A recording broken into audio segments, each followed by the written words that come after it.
Chapter 21 begins our last chapter in Gen Chem 2.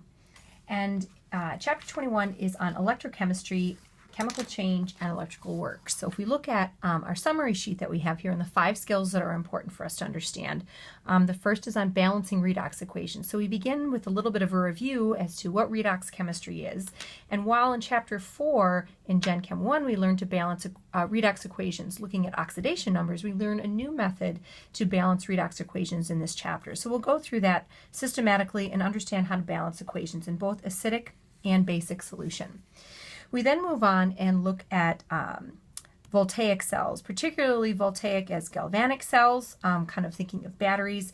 And in our application sections, we'll look a little bit more on electrolytic cells, but we're really not going to consider electrolytic cells as in terms of one of our skills that we need to understand. So in terms of voltaic cells, we need to understand how to diagram voltaic cells. So these are kind of pictures of 2 slides that we had from lecture, how to diagram voltaic cells and how to understand the shorthand notation for representing voltaic cells. And so using kind of my hand-drawn voltaic cell, be able to fill in parts of the system so that we either generate a spontaneous or non-spontaneous process. So that's kind of the qualitative aspects of voltaic cells. Quantitative aspects have to do with calculating E cells. So understanding kind of what these standard reduction potential values mean, being able to then utilize Appendix D, right? So Appendix D here has standard reduction potentials for a whole bunch of reduction reactions, and so how to use that appendix. And then being able to use that data to calculate E cell values. And I do tell you as a caveat for solving these problems is I take a little bit different approach than your textbook takes. It's a little bit different approach than kind of maybe the standard electrochemistry approach is, but it is a method that I think in my mind makes the most intuitive sense and will always get you the right answer. So keep in mind that the formalism for how I solve these problems may be a little bit different than you've learned before, may be a little bit different than you see in your textbook, but still nonetheless will always get you to the right answer. So we'll kind of run through some problems with that. And then we'll kind of tie Chapter 17 on equilibrium, Chapter 20 on free energy with the E cell values that we learn in this chapter and understand that there's a relationship, a 3-way relationship between all of these parameters and just basically some math problems to allow us to interconvert between those 3 parameters. And just like we did in Chapter 20 with free energy, how do you handle if you're not at 1 molar? How do you handle if you're not at standard conditions? And so we have a very similar looking equation to what we saw in Chapter 20. For electrochemistry, we have the Nernst equation. And so that allows us to take the standard reduction potential, which is obtained when all substances are at 1 molar. So then Q is equal to 1, so this whole term actually becomes 0. And so E cell will equal our standard E cell. But if you're not at those conditions, Q is something greater than or less than 1, that's going to modulate what E cell is. And so we'll run through a number of problems to kind of work through that.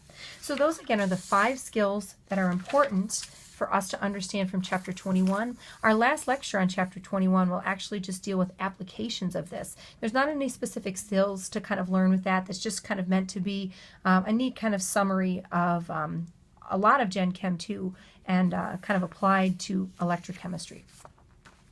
So kind of moving forward with our first problem here, the first problem we actually have is an in-class problem. So not one of the specific sample problems, but just a way to initially show us how to balance a redox reaction. And again, we'll initially do it in acidic solution, and then we'll consider how we change that for basic solution.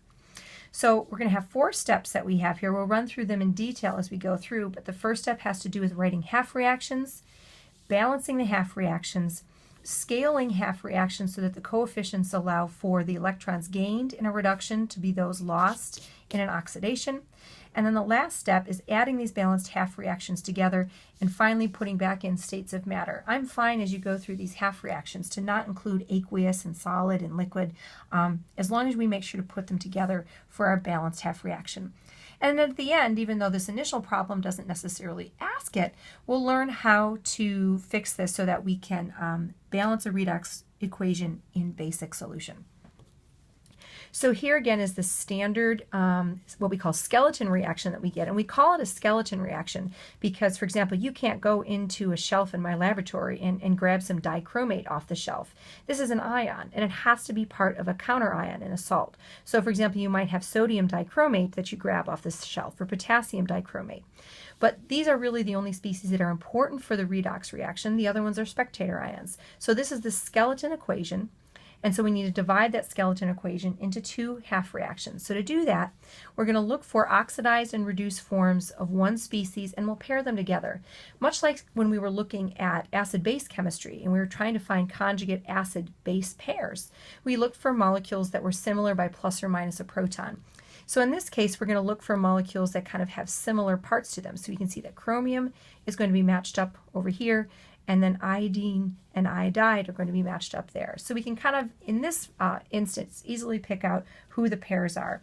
And all we really do to begin this is write kind of those species out here. So we've got our dichromate ion going to a chromium 3+ ion, so that's one half reaction. And at this point, it's not obvious whether that's oxidation or reduction.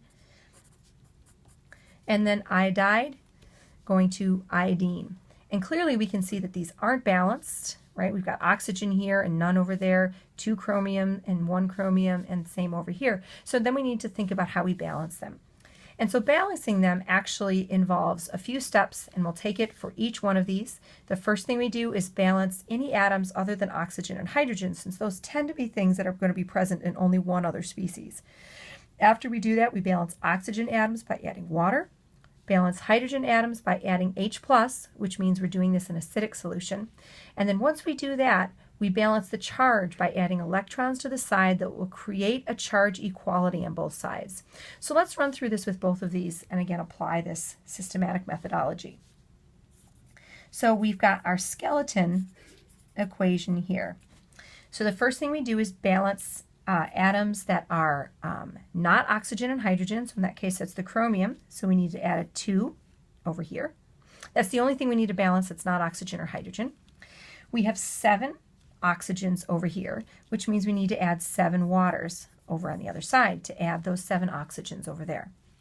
In adding 7 water molecules, we've added 14 hydrogens over to this side, which means we need to add 14 hydrogens to the left side in order to maintain the equality in terms of those numbers of atoms. So at this point, we've balanced all atoms. We've balanced our chromium atoms, we've balanced oxygen with water, and hydrogen atoms with proton. Now we're ready to balance charge. And you have to be very careful with balancing charge that you fully consider the total amount of charge on each side. So I like to bracket my species that I have here and then write down what the total charge is on the left, total charge is on the right. I have 14 things that are +1 charged and 1 thing that's -2 charged. So that means the net right now on the left side is +12. If I do the same type of thing over here, water is not charged and I have 2 things that are +3 charged. So the net on my right is +6. In order to have +12 equal +6, I need to add -6 to this side, which means I'm going to add 6 electrons, which are each -1 charged. So summing up all of this, we're going to have 14H plus a dichromate ion plus 6 electrons gives us 2 chromiums plus 7 waters. Because the electrons are on the left side, electrons are being gained in this process. This is the reduction half reaction. Doing the same thing with our half reaction from the right, it's actually going to be much more straightforward because we only have 1 atom that's present on both sides. And so all we need to do is put a coefficient of 2 in front of there to balance the iodide with the iodine.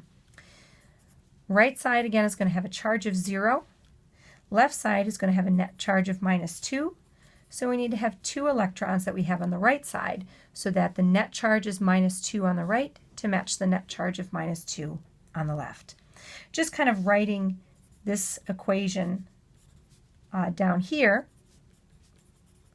we can see that having electrons on the right side is the oxidation half reaction. Now, if you go through and you do this process and you find out that you've written either 2 reductions or 2 oxidation reactions, somewhere along the line you've probably made a mistake. Common mistakes are not adding the correct number of species to get this total net charge. And if that's not the case, you'll not be able to add the correct number of electrons. But in this case, we see we have one oxidation and one reduction reaction. So in this case, it appears that we've done things properly. The next step says, if necessary, multiply one or both half reactions by an integer so that the number of electrons gained in the reduction equals those lost in the oxidation. Right now we have 6 electrons that we have gained in our reduction, but only 2 that are lost in our oxidation. Now, it's possible that you could think about doing kind of a cross multiplication where we're going to multiply this one by 6 and this one by 2. But unfortunately, that's going to get us to whole number values that are not the simplest whole number values for our coefficients.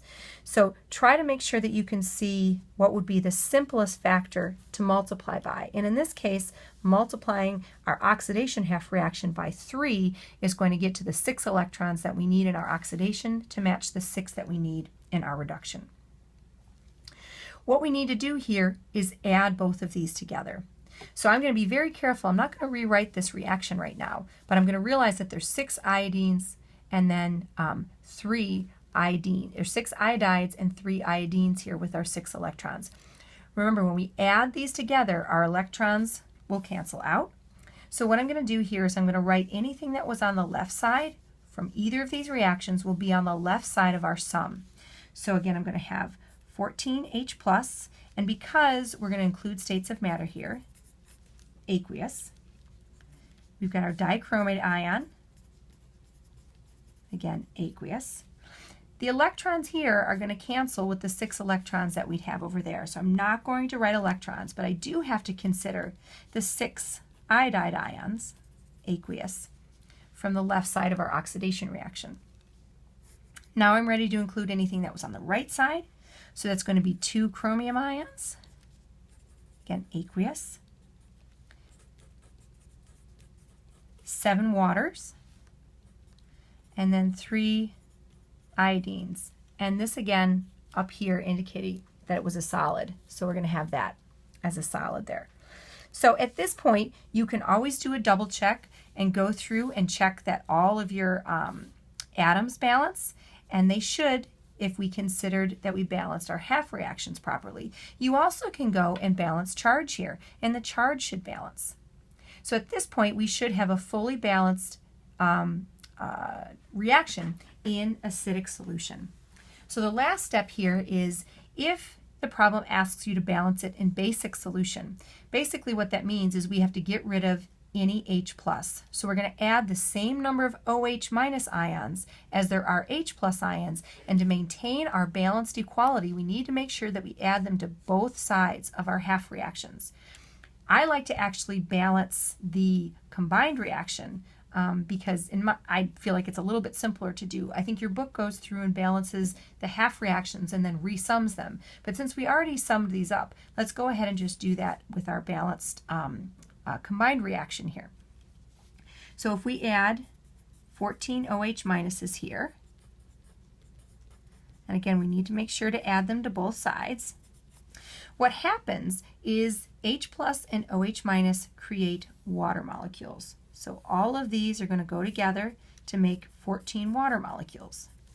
Now, in this case, because we have water on both the left and the right side of our reaction, we need to cancel out. So there's 7 waters over here, so all of these 7 waters will go away, and they'll leave 7 that's there. So again, if we go ahead and we rewrite what we have here, now in basic solution, we've got 7 water molecules, plus our dichromate ions, plus iodide, goes to our chromium, our iodine, and then 14 OH minus. And now we've balanced our redox reaction in basic solution. So sort of involved, but once you do a few of them, you kind of get the hang of it. Again, just like balancing equations in Gen Chem 1, it's an important skill to continue to do here with electrochemistry.